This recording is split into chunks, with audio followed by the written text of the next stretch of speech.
We economic hitmen really have been the ones responsible for creating this first truly global empire. And we work many different ways.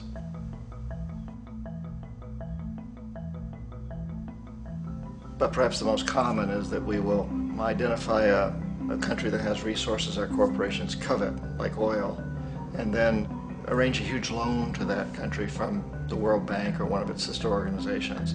But the money never actually goes to the country. Instead, it goes to our big corporations to build infrastructure projects in that country, power plants, industrial parks, ports, things that benefit a few rich people in that country, in addition to our corporations, but really don't help the majority of the people at all. However, those people, the whole country is left holding a huge debt.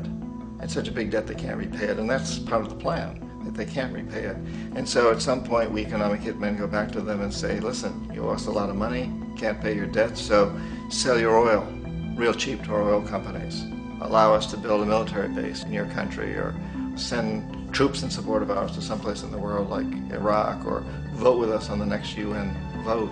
To have their electric utility company privatized and their water and sewage system privatized and sold to U.S. corporations or other multinational corporations. So there was that whole mushrooming thing, and it's so typical of the way the IMF and the World Bank work, that you put a country in debt, it's such a big debt it can't pay it, and then you offer to refinance that debt and pay even more interest, and you demand this quid pro quo, which you call a conditionality or good governance, which means basically that they've got to sell off their resources, including many of their social services, their utility companies, their school systems sometimes, their penal systems, their insurance systems, to foreign corporations.